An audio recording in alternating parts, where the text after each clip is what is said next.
are going to see if we can get through this video without any drama.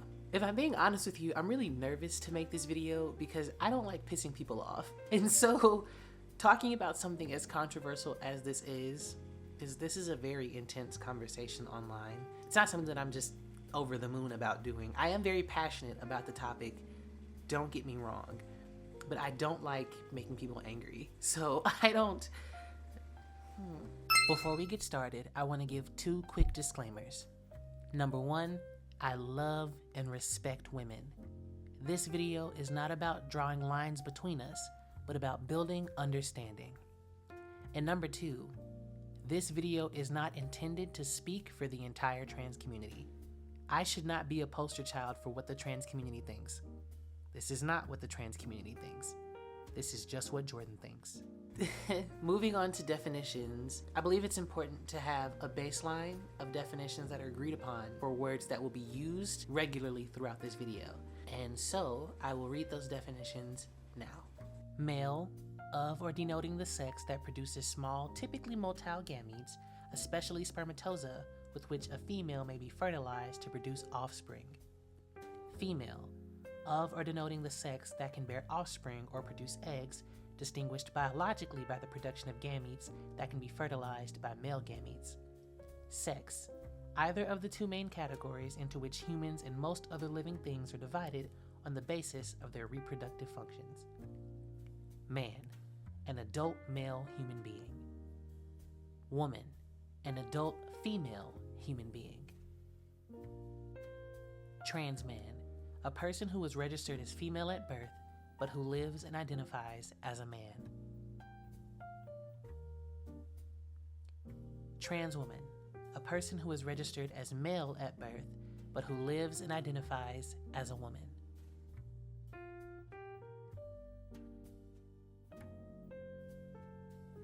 More times than not, a person's biological sex that they were assigned at birth will align with what they think they are. Transgender people only make up 1.14% of the US population.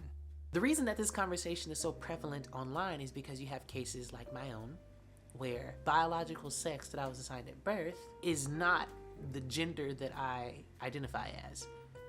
I identify as a woman, I walk through the world as a woman. My legal documents say that I am a woman, but I was biologically assigned male at birth. And you may be thinking, how the hell are your gender and your sex not aligned? Listen, if I knew the answer to that question, we wouldn't be having this conversation right now. Did you like my joke? That joke did not land how I thought it was gonna land. Moving on, for the context of this video, now that we have agreed that sex and gender are different, and that your sex and gender don't always align, it brings up to the front a very popular argument that I see used online a lot. I see a lot of people asking transgender people, specifically trans women, well, since you're a woman, what's womanhood? Tell me what womanhood is. And I'll be the first to tell you my answer to that question is, I don't know. And when I say I don't know what womanhood is, I don't mean in the context of, aha, see, you're not a woman, you should know. What I mean is, I don't think that there is a one-size-fits-all encompassing definition of what womanhood is. And let me hold my trans horses. I'm saying that off of the assumption that if you lined up 6 biological females and asked each of them what their definition of womanhood is, their definition would differ depending on what country they're from, what the culture there is like, their race, because what womanhood is for that individual female is her experience. I want to talk about gender roles and how what it means to be a man or a woman has changed over time. For example, historically pink was considered a strong and masculine color. In the 18th century, men often wore pink because it was seen as derivative of red, symbolizing strength and power. It wasn't until the mid-20th century that societal norms shifted, associating pink with femininity due to marketing campaigns and cultural influences that aimed to differentiate boys from girls through color coding. This highlights how ideas of gender expression are shaped by cultural context rather than visual truths. I say all of this to say, what it meant to be a woman in the 1950s in America is different than what it means to be a woman in 2025. And yes, while there are some things that overlap in the definitions, we have to acknowledge that the definitions have slightly changed. And under this topic, there's an argument that I wanted to bring up. I was watching the trans women versus cisgender women debate on Jubilee, and one of the biological females there said, basically she pinned it to race, and she was like, if I was white and I changed my skin color, did all these things, would that make me a black person? And that was a hell of an argument on their part. I want you to know, like, when I was preparing for this video, I was like, you kind of got me. But, and this is the only, and it may not be valid. It may not be valid. If you don't F with it, then say so. My response to that argument would be, it's different. And while I understand that you're saying that conceptually it's the same thing, the reason why I say it's slightly different is because of internal versus external differentiators. We've seen white people in blackface before. I'm trying to be very careful with my words. I don't want to make anybody upset. You can generally listen, hear me out. You can generally tell you're different. I don't know how to put a finger on it, but you're different, right? When it comes to trans women, it's not so cut and dry. If identifying a trans person was always that easy, then I would not be able to walk through life the way that I do. Although I do think that the argument that she made was a hell of an argument.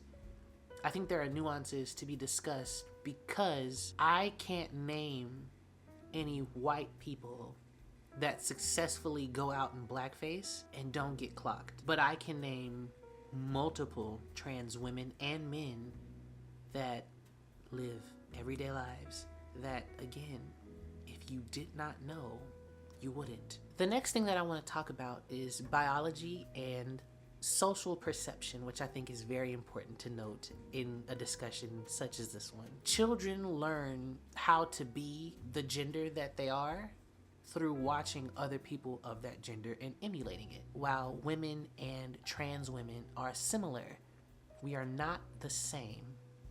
That's why we have different labels. In terms of biology, i.e. how we're different, as a woman, you are a biological female. As a transgender woman, I am a biological male who has transitioned through synthetic hormones to present as a biological female. We're different, and that's okay. And going back to that argument that I see online of a lot of people saying trans women are trying to take things away from women, trans women are trying to like aggressively force ourselves into this woman's space. I want to say to any woman that might be watching this, there are things for you as a biological female that are reserved for you that I cannot and will never experience, i.e. a menstrual cycle. Even if I get SRS and I have a vagina, if I'm bleeding from my vagina, there's a medical emergency. It's not a menstrual cycle. I will never experience childbirth. This is a perfect segue for that social perception that I was talking about, in how are women and trans women similar. Keep all of your trans jokes to yourselves, but this is what I look like on a daily basis for the most part. I've been overspoken in a male-dominated space because I was perceived as female and perceived as not knowing what I was talking about. And I'm highly educated. I have 2 degrees. I've been taken advantage of financially from a mechanic because he perceived me as female and that I did not know what I was talking at, so he overcharged me. I have felt unsafe alone at night. I have been aggressively pursued by men and given unwanted affection. I have been assumed to not be strong enough to carry something for myself. I've had arguments discredited because women are emotional and I'm just going off the deep end. While I may not go through everything that you go through as a biological female, socially, because I am perceived by the world around me as a biological female, I'm still impacted by and share some of the social hardships that you experience. I don't deserve that, and neither do you, but you will never hear me say that you and I are the same biologically. We're not. But the point of this video and the point of the argument that I'm trying to make is that socially, you and I may not be as different as you think. Regardless of my biology, I am a woman in all the ways that it matters to me. If I were to adopt a child, socially I would be perceived as that child's mother. When I get married, I will be socially perceived as my husband's wife. I don't have awkward encounters anymore when I have to give someone my ID. It says F on it. I can buy the clothes that I like to buy and not get dirty looks. I am allowed to gain access to the spaces that I would like to be in. I'm allowed to gain access to the experiences that I would like to have. So, yes, to your point, I will never be biologically female. And between you and me, I'm okay with that. I want to end this video doubling down on what I said at the very beginning, being I love and respect biological women.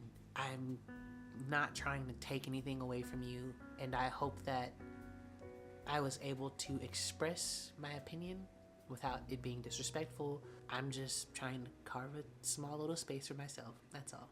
As always, I really appreciate you for watching this video. It means a lot to me, and I will catch you in my next one.